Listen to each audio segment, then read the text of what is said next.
トビデオ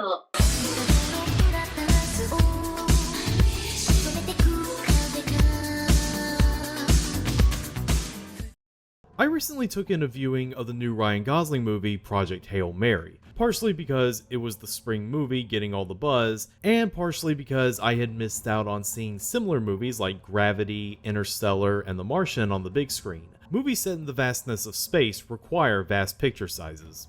It was pretty good. An entertaining and visually engrossing way to spend 2.5 hours, even if it did have that whole STEM Lord atmosphere I don't really jive with, especially when you consider the author of the source material.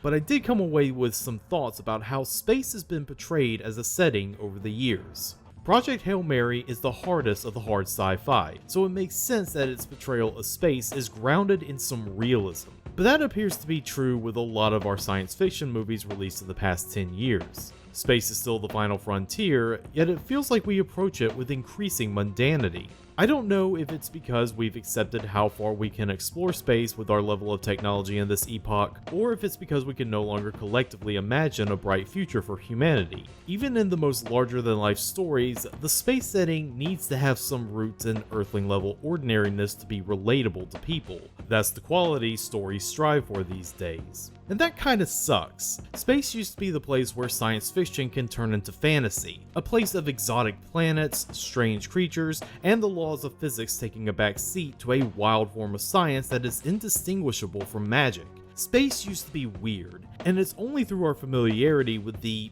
space of space that our imaginations have shrunk. I guess what I'm trying to convey here is that space no longer seems to be portrayed like it is in today's movie. Cobra? He's alive? Where is he? Right behind you! Yeah, that's right. I'm Cobra. You still looking to take my head?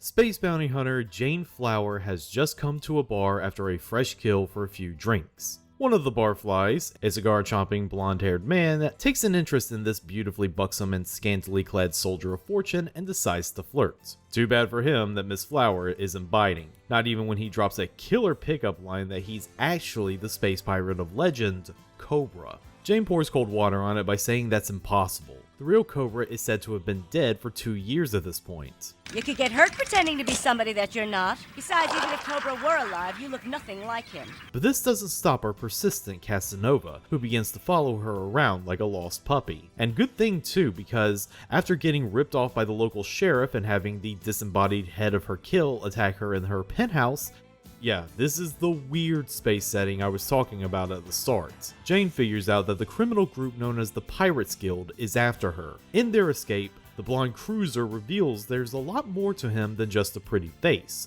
by revealing his arm that transforms into the signature weapon of the space pirate Cobra, confirming that he is, in fact, the man they call Cobra. I thought you were trying to con me. I'm sorry, there's only one man in the entire galaxy with a psycho gun, and that's Cobra. You really are Cobra. It turns out the reason Cobra vanished 2 years ago was because he wound up on the guild's shit list, and their leader, Crystal Bowie, wants him dead. Cobra is exactly the man she is looking for to help her solve a problem she once thought impossible. Cobra, always willing to help a beautiful lady in need, gladly accepts her offer. But little does he know that this job will take both him and his robot sidekick Lady on a journey where the fate of the entire cosmos rests in the balance. If you're an otaku who came of age in the 80s to early 90s, or watched the Matthew Sweet Girlfriend music video, you may be familiar with Cobra and his feature-length movie, 1982's Space Adventure Cobra, the movie. As for the rest of you, sit on down, this video is for you. The Space Adventure Cobra series is a franchise that moves silently through the ages. It never seemed to have the major fanfare of similar contemporaries like Golgo 13 or Captain Harlock, but it's a long runner of a franchise that has made its mark on what could be some of your favorite works. If it wasn't for Cobra, works such as City Hunter, JoJo's Bizarre Adventure, Cowboy Bebop, and the entire Metroid franchise would not exist. But even with that knowledge, it still might feel daunting for new people to explore the manga given both its age and length. Luckily, it has this movie, which exists as the grandest of all entry points to the Cobra franchise. The space adventure Cobra movie tells you everything you need to know about this franchise and does so with such visual extravagance, the full appeal of the series on display in this film. What exactly do I mean by that? Fire up those boosters because space is the place where we're headed. This is Space Adventure Cobra. So sit back, relax, and enjoy the ride. Cobra is the brainchild of legendary mangaka Buichi Terasawa, whom I've actually talked about before way back in the day when I did a video on Yoshiaki Kawajiri's adaptation of Terasawa's cyberpunk manga Goku Midnight Eye. But since this is his most well-known and well-regarded work, now's the time for a more detailed biography. Born on March 30th, 1955 in Ashikawa, Hokkaido, Buichi Terasawa decided to start a career as a mangaka in the middle of his post-high school Ronin years, abandoning his original plan to enroll into medical school. After spending 2 years submitting short stories to various shoujo publications, Terasawa got a stroke of the devil's luck when, in 1976, he was recruited to be an assistant for Osamu Tezuka, as in the Osamu godfather of modern manga, Tezuka. This allowed Terasawa to move to Tokyo to get stable employment within the industry he was hoping to break into. Studying under Tezuka, Terasawa continued to hone his craft. He would finally get the big break owed to him when he submitted a one-shot to the popular weekly Shonen Jump. Taking place in an intergalactic future, it told a story about a bored and constantly smoking office worker named Johnson deciding, on his day off, to treat himself by going to the Trip Movie Corporation, a company that allows customers to experience simulated dreams as if they were reality. Dialing in a request to be a Battlestar commander with a harem of women, Johnson is instead given a dream where he plays an adventurer known only as Cobra, a daring space pirate who roams the galaxy with his beautiful android assistant Lady Armoroid, fighting monsters and criminals with his cybernetic arm laser called the Psycho Gun. Johnson wakes up from the dream and thanks the clerk, saying that the dream was better than the one he had in mind. The clerk is confused because they don't have a dream about being a space pirate named Cobra. Sure enough, in full Philip K. Dick fashion, those were not dreams but actual memories that had been suppressed. Johnson is actually the space pirate Cobra, having used plastic surgery and memory erasure to hide from his past. The reawakening of his memories allows said past to come a-knockin' once again in the form of the Pirates Guild. Luckily, said memories coming back also allows his fighting abilities, Lady Armoroid, and his Psycho Gun to come back as well. And now, with his subconscious fully awake to his former life, Johnson is now ready to begin it all again as Cobra. Shonen Jump immediately began serializing that one-off, and they got themselves a hit. You gotta know something about Jump around this time. While they had been around since the late 60s, they had yet to really reach their golden age. They weren't the house that Goku built just yet. So when the Cobra manga was officially serialized in late 1978, its success was a major turning point for Jump. Cobra may have been the first truly iconic character that graced the Jump cover, and can be seen as the herald for the incoming success the weekly anthology would have come next decade. Cobra would run for 6 years in Jump from 1978 to 1984. That run would lead to approximately 50 million copies sold as of this date. Part of this probably had something to do with Japan going through a bit of a space craze in the late 70s, brought on by the success of a certain overseas film called Star Wars. But it was not just Jump's first blockbuster hit in Japan, but also globally. It was also one of the first manga to find a real audience in Europe, in particular France, where it still maintains a cult following to this day. Might have something to do with Terasawa roughly basing Cobra off of famed French actor Jean-Paul Belmondo. But when you read the Cobra manga, it's hard not to see why it caught on with so many people. Terasawa's idea for a series was all his favorite things coming together into a wondrous buffet of genre fiction. He said the idea initially came to him combining the spaghetti western with old Japanese stories of a wandering swordsman going from place to place solving problems. That was just the foundation for Cobra though. From there, Terasawa added more influences that ranged from the James Bond movies to Akira Kurosawa's Jidaigeki pictures to the animated films of Walt Disney.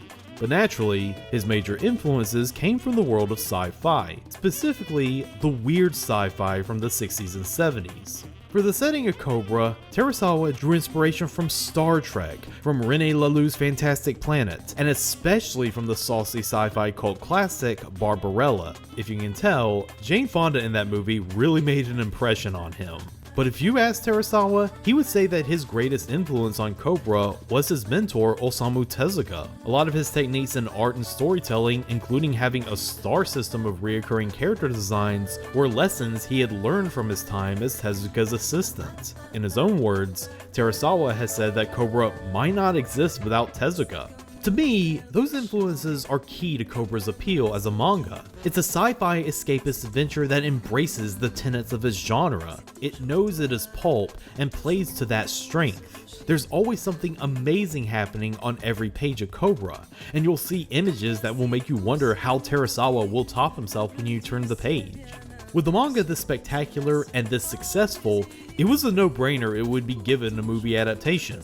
So, when Tokyo Movie Shinsha got the rights to produce the movie that was to warm audiences up for their upcoming TV anime airing that fall, they knew who to call. The godfather of all animation. Yep, Osamu Tezuka made a great anime, no shocker there. I honestly don't see even half of this anime working without his flair for the visual. At this point in his career, Tezuka is at his peak ambition. He was coming off excellent success with the Rose of Versailles anime adaptation and TMS's continuation of the Ashita no Joe series, both of which allowed him to better develop his abilities compositing action set pieces and conveying abstract feelings and thoughts in a visual medium. With his unique skill set, Tezuka was not only the right man to embrace the inherent pulpiness of the Cobra series, but also enhance it.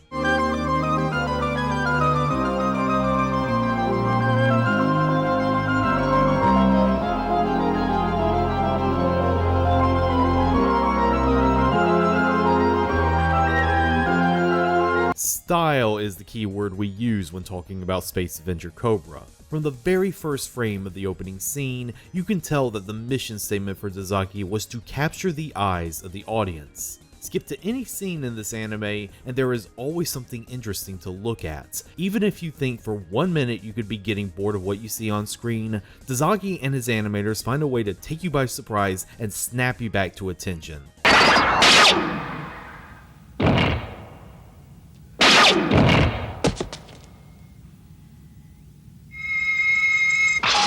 Like, look at this incredible scene transition that goes into another even more incredible scene transition. What's even better is that Tezuka's visuals nail the setting. Since Terasawa drew the majority of his visual style from science fiction of the 60s and 70s, it only makes sense that Tezuka follows in his steed. So much of this movie resembles a prog rock album cover in the best way. It's a really great style for illustrating a massive intergalactic space adventure.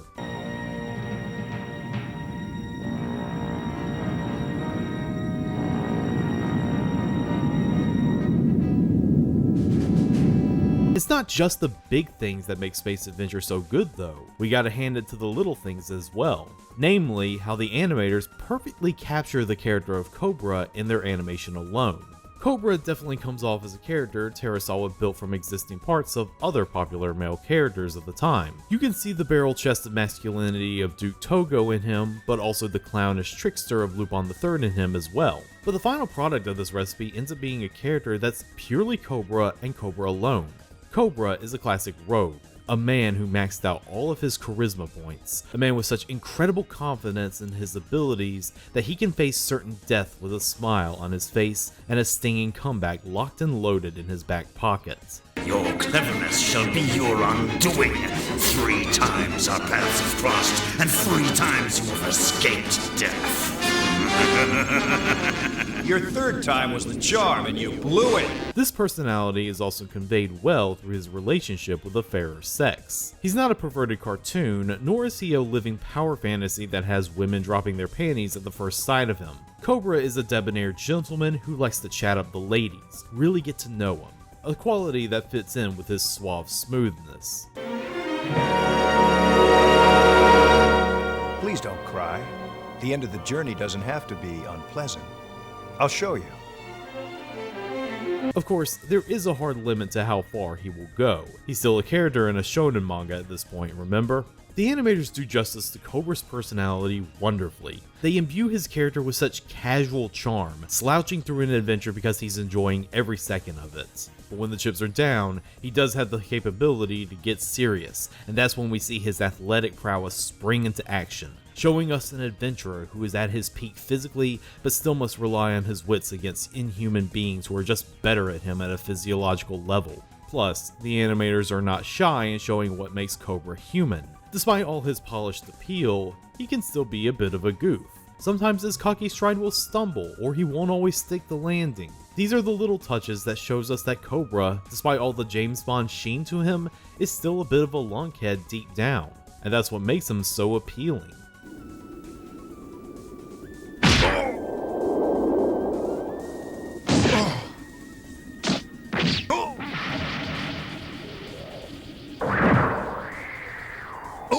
Audio-wise, the tone of Terusawa's manga is further reflected in the music. Anime music composer Osamu Shoji, man, there are a lot of Osamus in this video, does solid work in giving the film a brassy soundtrack that fits such a rip-snorting space adventure.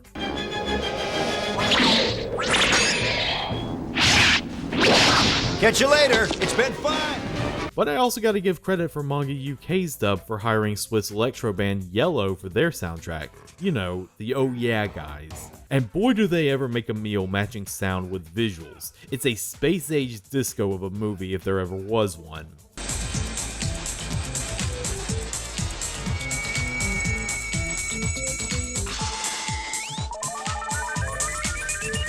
As for voice acting, I think the sub is obviously superior thanks to Shigeru Matsuzaki's iconic role as Cobra, able to really sell himself as a cool customer who laughs in the face of death.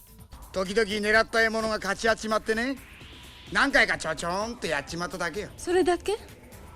まあなんちゅうか海賊のくせしてやたら偉そうなのが気に障るけどね。 But I do have to give credit to Streamline's dub from the early 90s. Sure, it's got some of the stiffness you associate from the era. You are Cobra, space pirate? The one my sister Jane loved?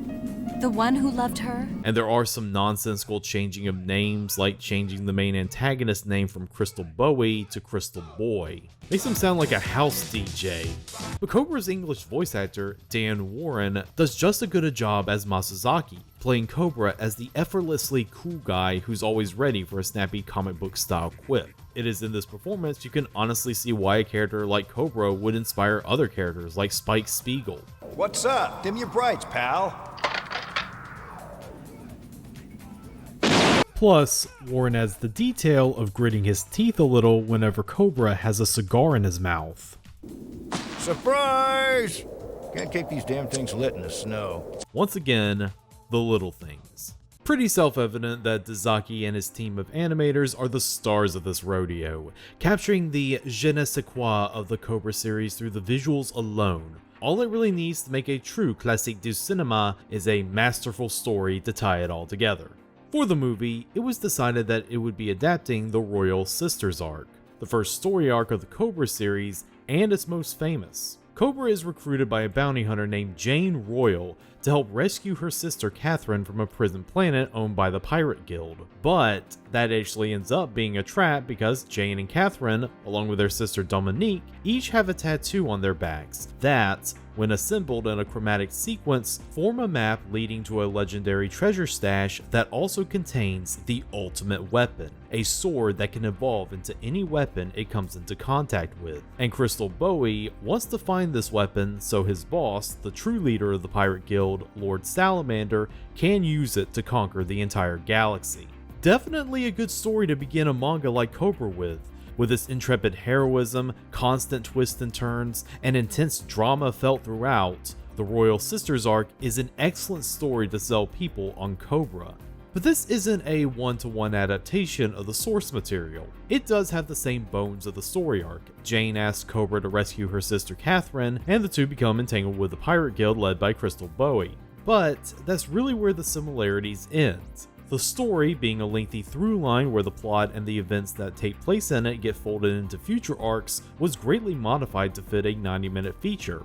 In the movie, there's no treasure map on the sisters' backs, nor is there even a treasure to speak of, nor do we even get a hint that Crystal Bowie is acting under the orders of Lord Salamander, and is instead the actual leader of the guild in this context. The story the movie instead chooses to tell is not bad, but average. Yeah, let's call it average. So instead of a treasure, the Pirate Guild is seeking out an artificial planet called Miras, that apparently holds an amazing power that the guild wishes to harness in order to destroy the 7th galaxy as a show of force, allowing them to conquer other galaxies with little trouble. But only the ruler of Miras can gain access to that power, and the last surviving members of the race of Miras are 3 sisters. You see where I'm going with this. It turns out that Crystal Bowie wants Jane to come to that guild prison planet that she's taking Cobra to. That's because he wants to kill her, because the rule states that if there are siblings in line for the throne of Miras, only the last sibling alive will be able to ascend it. As for Cobra, Crystal Bowie getting to fight him only sweetens the pot. Is your house in order? Are you prepared to die? Or would you rather swear allegiance to the guild? A little complicated, but this could work in theory as a story. But there are problems. Adapting the Royal Sisters arc, even if you switch it up, is a flawed proposal on its own. The manga was able to better pace out its story and its format, able to weave expository dumps with little character moments and action set pieces with ease. The movie, meanwhile, is a lot more constricted by its 90-minute runtime, and that causes a whole slew of problems when it attempts the same thing. First, 80% of this movie's dialogue is exposition. Nearly every scene is a character info-dumping on Cobra about who they are, what's going on in the plot currently, and what he needs to do. The blizzard and the fog that surrounds this base are man-made. It wreaks havoc with the planet's magnetic field and helps to prevent detection by both the Galaxy Patrol and the Mafia Guild. These women, the so-called snow gorillas, are fighting for their freedom and the independence of this planet. And it's all done in such a ham-fisted way, I can't help but think of this while watching this movie. The Zircon meteors are beginning to get through our ionized layer. That haze, a field of intense radiation. Sure. As you can well imagine, such a screen requires the output of great amounts of atomic energy. Oh, yeah. Really, it's Dazaki's direction that ultimately saves this movie because he at least backs the lore dumpage with Cobra doing something cool or interesting amidst a fantastical backdrop.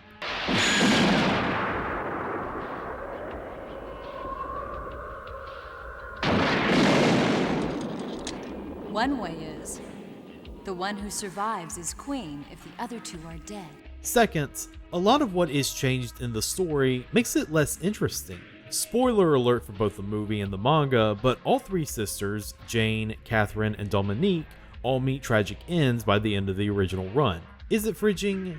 Yes, but Terasawa is only following the grand spy fiction tradition of wasting the Bond girls. In the manga, while Cobra does move on from their deaths quickly in true Bond-like fashion, it doesn't eliminate the drama from their demises. Dominique has an infamous death at the hands of Lord Salamander, where Cobra arrives at her location and the only thing left of her is the torn flesh of her backside, displayed as a mockery to Cobra. Made even worse in the context of the manga, where she was a major supporting character for many of Cobra's journeys up to that point. The sisters don't get as violent deaths in the film, but a lot of the drama is removed from the circumstances of said deaths. When Jane dies halfway through the film, there's a lot of gravitas to it. Cobra was getting into a romantic relationship with her, and he feels guilt because her death was indirectly caused by him losing a fight with Crystal Bowie.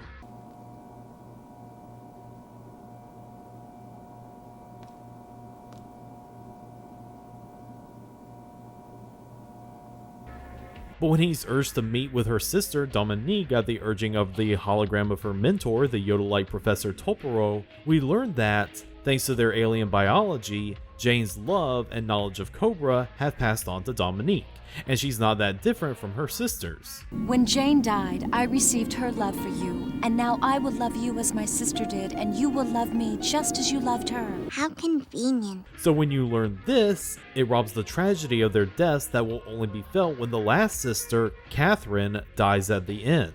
They're less sisters and more of an extra life system. This is all built up to the central theme of Space Avenger Cobra being about the power of love. You see, a second way Miras can crown a ruler is if all 3 sisters fall in love with the same man, and that love will be central in unlocking the weaponry of Miras when the final ruler takes the throne. I will admit they do play around with this trope. In this universe, love does seem to be a supernatural force that can help Cobra get out of being cryogenically frozen at below 4,000 degrees. And it's even a tool utilized by the villain, since Crystal Bowie groomed Catherine to fall in love with him as an insurance policy. We have only one destination, the sun of the 7th galaxy, my love. Then let us proceed to the gates. Yes. But beyond that, the power of love only seems to be used as a tool of convenience for both the story and character writing.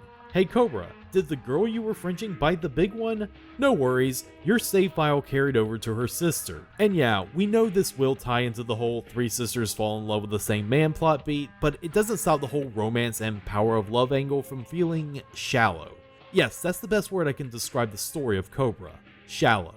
Yeah, I guess you're right. But does that make Space Adventure Cobra a bad movie? No. I've made my point that the animation and Tazaki's direction are the standout stars of this film. The story is merely the structure that is ensconced by the movie's marvelous art direction and animation. If the goal of this movie was to act as a big budget sample for the Cobra franchise, then I would say it delivered on that mission. While watching this movie, you get to see Cobra in action amidst the weird sci-fi world he inhabits. It does justice to Terusawa's manga and shows why he continued to write Cobra even when he was diagnosed with a malignant brain tumor in 1998 and up until his death from heart failure in 2023 at the age of 68. Cobra is the playground by which an artist like Buichi Terusawa can create to his heart's content, using his favorite things as paint for his canvas, and Osamu Tazaki was more than willing to assist him in bringing that art to another medium. And to this end, Space Adventure Cobra knocks it out of the galaxy. Whoa, whoa, whoa, whoa, hey, whoa! Good night, Cobra. Sweet dreams. Thank you all for watching. If you like this video or want to support this channel, please donate to my Patreon. Each dollar can give you early access to my videos as they come out, as well as keep the channel running a bit more smoothly. You can also subscribe to the channel, ring that bell for notifications, or just like this video. Either way, you'll be helping me out. That's all for now. See you for the next round of tapes.